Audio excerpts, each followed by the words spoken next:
बद्रीनाथ में तपस्या कर रहे थे। इंद्र ने अप्सराओं को भेजा, उनकी तपस्या भंग करो। इंद्र जल्दी डर जाते हैं, कोई भी तपस्या करे इंद्र परेशान। ये पद पे बैठने वालों की यही परेशानी है। अप्सराओं ने बहुत तरह से नाच गाना किया, पर भगवान नर नारायण के मन में कोई क्षोभ नहीं हुआ। उल्टे भगवान नारायण ने अपने उरु भागवान जंघा से एक बड़ी ही अनुपम स्त्री को प्रकट कर दिया, जिसका नाम हुआ उर्वशी। उसकी सुंदरता देख के वो सब लज्जित हो गई कि हम तो इसकी दासी बनने के भी लायक नहीं है, और ऐसी इनके रोम रोम में बसी हैं तो ये हमारी ओर आकर्षित कैसे होंगे। लज्जित हो गए, क्षमा मांगने लगी। भगवान ने कहा तुम्हारा दोष नहीं है, क्योंकि तुम अपनी मर्जी से थोड़ी आई हो, तुम तो इंद्र की भेजी हुई आई हो। भगवान ने कहा मैं तुमसे प्रसन्न हूं, मांगो। अच्छा, भगवान का एक स्वभाव है, कोई भी आ जाए बस उनका एक ही काम, मांगो मांगो, क्योंकि जिसके अंदर उदारता होगी वो तो हर व्यक्ति से यही कहेगा मांगो, और जो कृपण होगा उसको ये डर लगेगा कहीं मांग ना ले, ये क्यों आया है कहीं कुछ मांग ना ले है।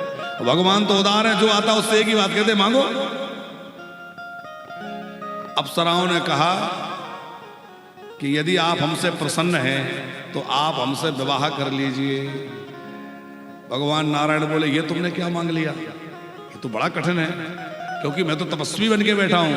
पर भगवान ने कहा कोई बात नहीं है, मैंने कहा था जो मांगोगी वो दूंगा, तो अभी तो मैं तुमसे विवाह नहीं कर सकता, पर तुम सब जो है द्वापर में राजकन्याएं बनोगी, और वहां मैं जब कृष्ण लीला कर रहा हूंगा तो तुम सबसे मेरा ब्याह होगा।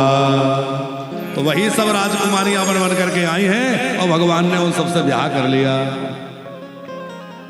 भगवान की लीलाओं के बड़े रहस्य हैं, पर जिसने कभी संतों का संग नहीं किया, गुरु का आश्रय नहीं लिया, ग्रंथों का अवलोकन नहीं किया, वे भगवान की लीलाओं में उजूल फजूल बातें करते हैं। भगवान ने ऐसा क्यों किया? अरे भगवान ने इतने ब्याह किए, हम नहीं कर सकते। हम कहते हैं खूब करो, एक संभाली जाए तो दूसरा कर लो, पहले एक तो संभालो है? और फिर भगवान ने जो जो किया वो सभी करो। भगवान ने पूतना को मारा है, हम कॉकरोच के देख के डर जाते हैं, कहेंगे भगवान ने किया कोई करेंगे क्यों? पंकज जी, घर में कॉकरोच दिख जाए तब तो हालत खराब हो जाए, भगवान ने किया वो कर लेंगे? 50 किलो का भार तो हमसे उठाया नहीं जाता। अरे भगवान ने 7 कोस के गोवर्धन को उठा के धारण कर लिया, तो भगवान के राजधरण बने। हम वो कर लेंगे जो भगवान ने किया है।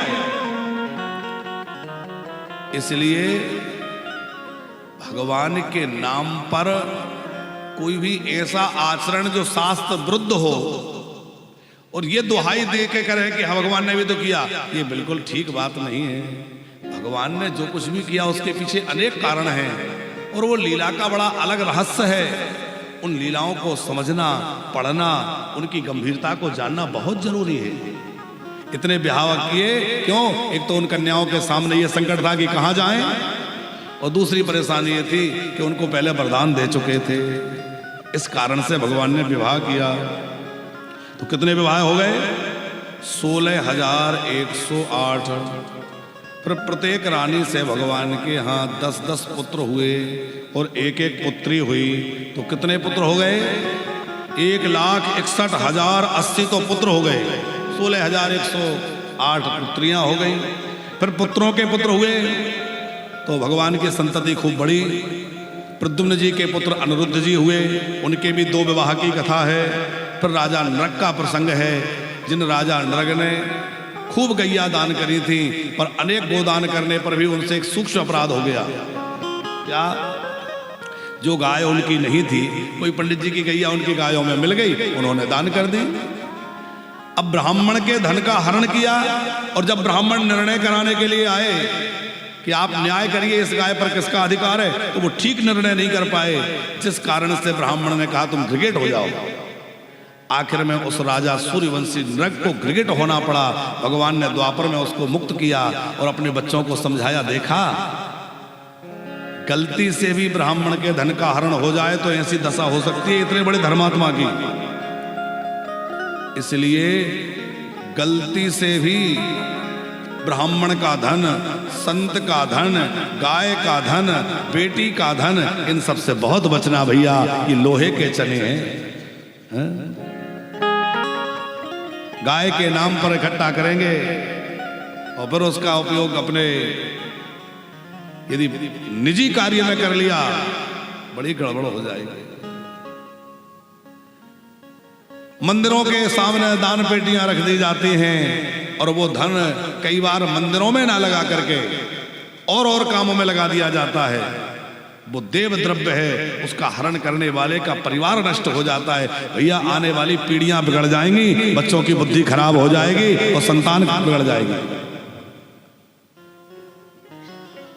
कई बार तो हमें मंदिरों में जाके बड़ी गिलानी भी लगती है पंकज जी।